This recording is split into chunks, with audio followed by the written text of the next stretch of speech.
Halo semuanya, salam budi luhur. Pada video kali ini aku akan membahas mengenai bagaimana sih kebijakan dari luar negerinya Vietnam dan bagaimana hubungan antara Vietnam dan juga Indonesia. Selamat menyaksikan.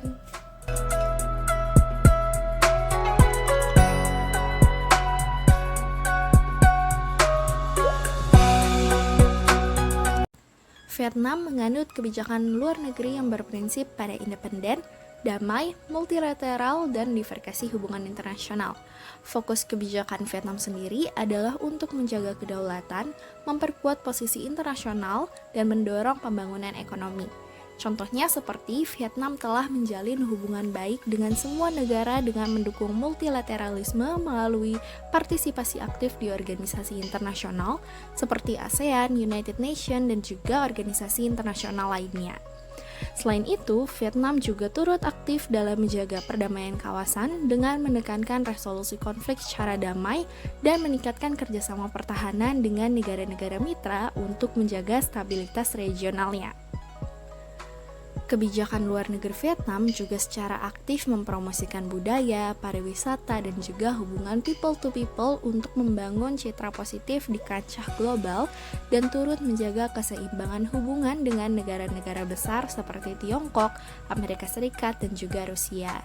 Sejak 2021, Vietnam juga telah secara aktif menavigasi peningkatan ekonomi di tengah ketegangan global dengan membangun diplomasi bambu yang memiliki filosofi agar kerjasama yang dijalin memiliki akar yang kuat, batang yang kokoh, dan juga cabang yang fleksibel dengan bekerja sama dengan China, Amerika Serikat, Rusia, Korea Selatan, dan juga India.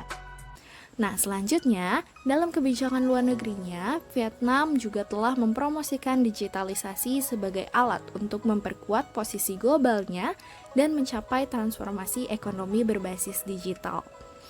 Untuk menjalankan perannya, Vietnam telah memanfaatkan diplomasi digital dengan melakukan partisipasi aktif dalam forum digital seperti diskusi di United Nations on Digital Cooperation dan memperkuat perannya di ASEAN dengan mendorong implementasi ASEAN Digital Master Plan 2025 untuk mempercepat adopsi teknologi digital di Asia Tenggara.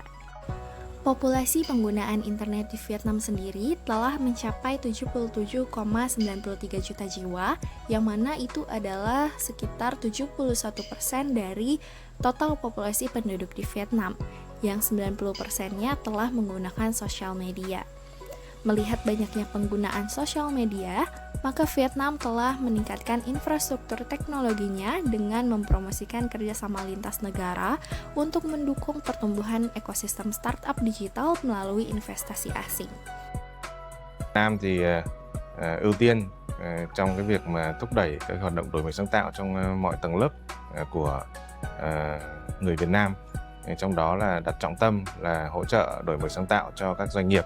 Thủ tướng Chính phủ Việt Nam thì cũng đã ban hành cái chương trình riêng hỗ trợ chuyển đổi số cho doanh nghiệp, và Bộ Kế hoạch Đầu tư thì cũng đã ban hành chương trình chuyển đổi số riêng để hỗ trợ cho các cái doanh nghiệp, đặc biệt là các doanh nghiệp nhỏ và vừa. Thủ tướng cũng đã thành lập cái Trung tâm Đổi mới sáng tạo quốc gia nơi mà tôi đang làm việc, với cái mục tiêu là một cái trung tâm để kết nối và phát triển cái hệ sinh thái đổi mới sáng tạo ở Việt Nam. Trong đó Trung tâm Đổi mới sáng tạo quốc gia tập trung vào 5 lĩnh vực chính. Thứ nhất là sản xuất thông minh, thứ hai là đô thị thông minh, thứ ba là an ninh mạng, thứ tư là truyền thông số, và thứ năm là công nghệ nông nghiệp và môi trường. Beralih kepada hubungan bilateral antara Vietnam dan Indonesia, kedua negara ini memiliki hubungan bilateral yang kuat dan saling menguntungkan, didasarkan pada sejarah panjang kerjasama yang telah dimulai sejak era perjuangan kemerdekaan. Sebagai sesama negara anggota ASEAN, kedua negara ini telah memainkan peran penting dalam menjaga stabilitas dan pertumbuhan di kawasan Asia Tenggara. Hubungan bilateral Vietnam dan Indonesia ini mencakup kerjasama di bidang politik, ekonomi, keamanan, dan juga budaya.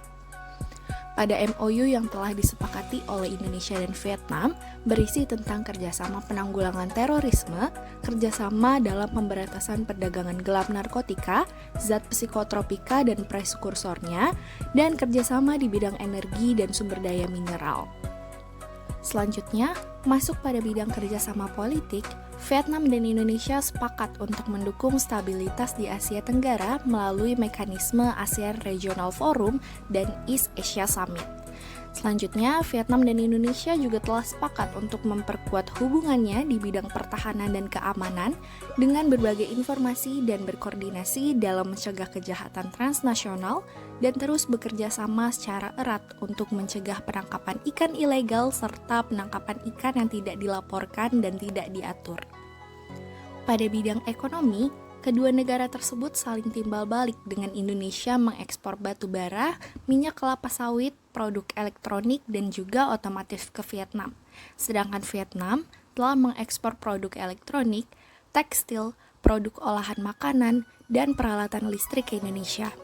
Kemudian terdapat pula investasi Indonesia yang cukup signifikan di Vietnam, terutama pada sektor energi, manufaktur, dan juga pariwisata.